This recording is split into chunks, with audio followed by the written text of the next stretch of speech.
I have a product on Shopify and on Etsy right now. It is a high-end product and is doing well on Etsy. We don't want to lower the price, but it seems crazy high for Amazon. Do you think there are things that could price out of Amazon? Most people are selling theirs for $40 to $50 and ours is $99 to $120. Yes and no. As far as, do you think things could be too expensive for Amazon? Yes and no. I think it really depends on the product. Some products, I think, yeah, if you're way too high, like if the market is $20, like people buy this product or sell this product for $20 on Amazon, and you're like an $80 version of that product, then it's like, yeah, that's probably going to be tough. Also, depending on what the product is in the market. But for others, it's like, no, like you could sell it for 20 or you could sell it for 120. There's a product here. Here's the example of a product that I think has a really wide range of pricing. Charcuterie boards. So charcuterie boards are an example of, they're all essentially the same thing, right? Yeah, they have different cutouts and different sizes, but they're all pretty much just a big flat piece of wood, but the prices could be all over the place. So like we're just browsing. I literally just typed in charcuterie board. I didn't type in sizing. I didn't type anything to specify. And let's just like glance at prices here. We got 37, 30, 30, 30, 55, 85, 70, 29, 50, 50, 19. Like we're on page one, right? So this is just page one search results for charcuterie board, broad search, 60, 17. That is a crazy wide range to be on the same page for the same keyword. Same keyword, $17, $60. And I assume both of these are selling well. Let's try to just see how well some of these like all over the board price products are selling. 10,000 reviews. It seems like the big one, Smurley, 340 sales per day. That's like pretty standard price, right? In the 30. I've seen a lot of it in the 30 range. They're all selling pretty decent, 300, 276. This one's less, but they only have 200 reviews. Solid start though. Big expensive one, $85, 2 sales a day, 353 reviews. So obviously like sales are dropping a lot more for that price range, but they are getting 2 sales a day.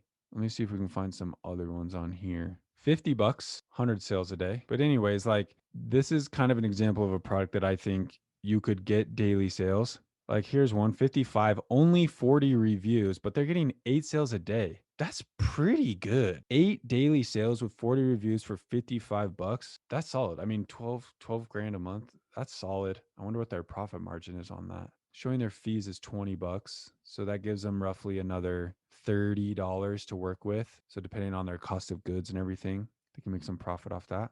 It's not bad. So it might come out to a decent margin. Here's a really expensive one, $142. 1 sale a day. That doesn't shock me. Here's one though, $80.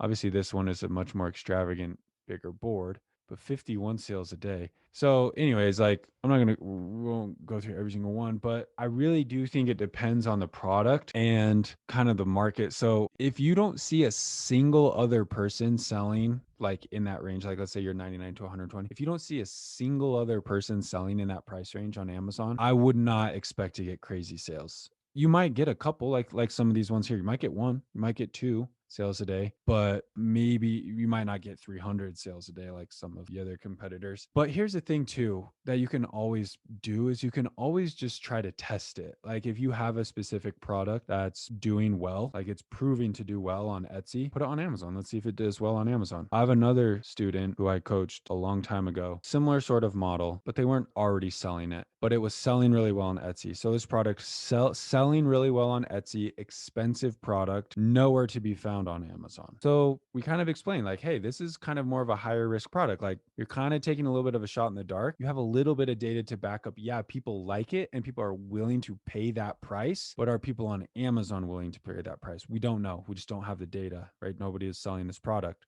And so they kind of just went for it and said, yeah, let's give it a shot and try it. And they've been selling for a few months now. We've probably been selling for 6, 7, 8 months now. And they're getting daily sales. Obviously, they're not selling 300 units a day by no means, but they're getting sales. So it's selling, but it's not, maybe it's not selling as much as maybe Etsy would be selling. But it's still early. Like it's really hard to know when you've only been selling for 6 or 8 months. That's still so early in the process. But what I would say is it doesn't hurt to test it, especially if you already have the product. Like if you already have the product, you're already selling it, you're selling it on Etsy and making money. I think is like you have the inventory, you have the product, create an Amazon listing for it. Heck, you don't got to send 500 units to Amazon. Send 20 units to Amazon. ship 20 off to Amazon, see if you can get a couple sales. And if you get a couple sales, send a few more. Run some pay-per-click, see if you can get some more sales, and just kind of feel it out. And here's the other thing too. We had a conversation with our business partners about this, about discontinuing products. But I think this applies as also to adding products to Amazon. We had a conversation about, hey, what SKUs should we discontinue? And we were talking about some SKUs of like,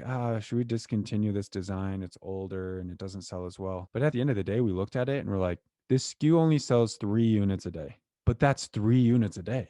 Like, why would we shut it down? In my opinion, I'm like, I'm only shutting a SKU down if it is losing me money. But if I'm making $10 a day from that SKU, let's sell it. Like, why not? Like, it's $10. I'm making $10 every day. It doesn't really require a whole lot of extra work on my part. I don't have to order it as frequently because it only sells 3 units a day. So I order it twice a year and I never touch it. It literally just goes to my prep center. It goes off to Amazon and I never touch it. And it just gets me my 3 sales a day. So that's kind of the thing, is like, hey, if your product is $100 and everyone else's is 50 and they're selling 30 units a day and you only sell 2 units a day, it's 2 units a day. It's an extra, whatever, I don't know the margins on the product, but heck, if that's an extra $30 a day profit, an extra $30 a day because you sold 2 units a day on Amazon. Think about that at your like on your bottom line. Like, you could potentially make an extra $1,000 a month almost. You made just $30 a day profit from your 3 sales a day. $1,000 a month profit. That's pretty substantial in my opinion, right? So I say it's at least worth it to give it a shot. And after you do it for 2 or 3 months or even 6 months, and you're like, I can't get this price profitable, like because of advertising or people just aren't converting or buying, then yeah, shut it down. Send it back to your house. Go about your day selling it on Etsy. I had this conversation with another person too about, they have a supplement brand and